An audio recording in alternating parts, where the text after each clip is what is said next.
Hello students, twelfth लेखांकन में आज से हम लोग एक न्यू चैप्टर ले रहे हैं और ये आपकी अकाउंट का फाइनल चैप्टर भी है। रोकड़ प्रवाह विवरण। तो रोकड़ प्रवाह विवरण एक ऐसा विवरण होता है कि जो रोकड़ की स्थिति ज्ञात करने के लिए बनाया जाता है कि आपके व्यवसाय में कितनी रोकड़ आ रही है और कितनी रोकड़ जा रही है। तो जो रोकड़ का आगमन होता है, रोकड़ का निर्गमन होता है, इसको ज्ञात करने के लिए जो विवरण बनाया जाता है इसे हम रोकड़ प्रवाह विवरण कहते हैं। इस विवरण के जो उद्देश्य है यह सबसे पहली बात जो इसके उद्देश्य में आती है कि रोकड़ की स्थिति का विश्लेषण। तो रोकड़ प्रवाह विवरण जो है इससे रोकड़ की स्थिति ज्ञात की जा सकती है कि व्यवसाय में कितनी रोकड़ आई है, यानी जो रोकड़ के स्रोत है, जो रोकड़ के पास आने के तरीके हैं कि कितनी रोकड़ आपके व्यापार में आई है और कितनी व्यापार से गई है, यानी रोकड़ का प्रयोग हुआ है। तो ये रोकड़ की स्थिति का विश्लेषण जो है रोकड़ प्रवाह विवरण से ज्ञात किया जा सकता है। सेकंड आ रही है रोकड़ नियोजन। तो संस्था के पास जो रोकड़ है उस रोकड़ के बारे में संस्था की क्या प्लानिंग है, यानी उस रोकड़ का विशेष तौर पर संस्था क्या प्रयोग कर रही है।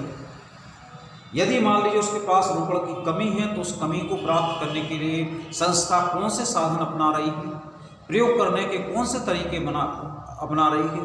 तो इसकी जो प्लानिंग बनाई जाती है, जो योजना बनाई जाती है, उसका अध्ययन भी हम रोकड़ प्रवाह विवरण के द्वारा ज्ञात किया जा सकते हैं। थर्ड है नीतियों का निर्माण।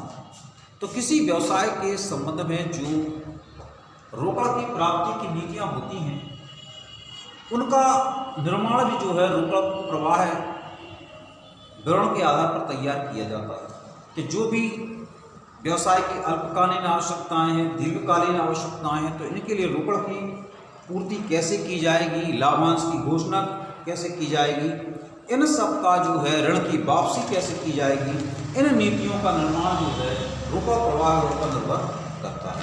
तरलता की जांच, यानी जो व्यवसाय के पास साधन हैं उनको रोकड़ में परिवर्तित कैसे कर सकती है, इसका अध्ययन भी जो है इसके अंतर्गत किया जाता है। जो व्यवसाय के दायित्व हैं इनको रोकड़ में भुगतान कैसे कर सकते हैं, जैसे आपके बैंक अधिकर्ष है, लेनदार है, बैंक है, अन्य वित्तीय संस्थाएं ऋण प्रदान करती हैं। तो इन सब का अध्ययन जो है रोकड़ प्रवाह के अंतर्गत किया जाता है।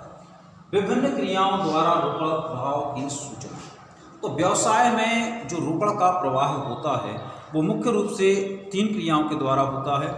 पहला होता है संचालन क्रियाएं, सेकंड होती हैं विनियोग क्रियाएं और थर्ड होती हैं वित्तीय क्रियाएं।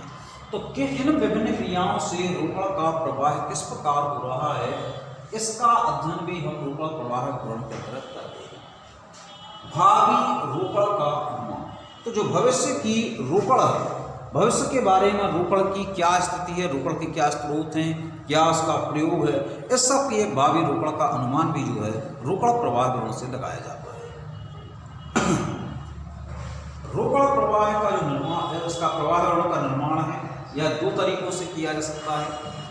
सबसे पहले आती है पारंपरिक विधि। पारंपरिक विधि के अंतर्गत जो है 2 साइडें होती हैं, 2 पक्ष होते हैं। एक पक्ष में रोकड़ की प्राप्ति यानी रोकड़ की आगमन देखा जाता है और सेकंड पक्ष में रोकड़ का निर्गमन यानी रोकड़ का जो भुगतान है वह देखा जाता है। तो इस प्रकार से रोकड़ का जो आगमन और निर्गमन है यह रोकड़ प्रवाह विवरण के अंतर्गत जो इसमें मतलब 2 पक्ष रखे जाते हैं, आगमन और निर्गमन। इसके पहले हमें संचालन से प्राप्त रोकड़ की गणना करना पड़ती है।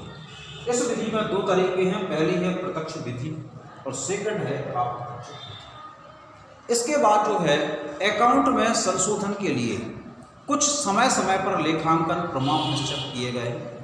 तो रोकड़ प्रवाह विवरण के लिए लेखांकन प्रमाण 3 निर्धारित किया गया। इस लेखांकन प्रमाण 3 के अंतर्गत जो है 2 विधियां आती हैं, एक प्रत्यक्ष विधि और दूसरी आती है अप्रत्यक्ष विधि। तो इन 2 तरीकों से यानी पारंपरिक विधि और लेखांकन प्रमाण 3 से हम लोग रोकड़ प्रवाह विवरण के सवाल या न्यूमेरिकल क्वेश्चन करेंगे। Thank you very much.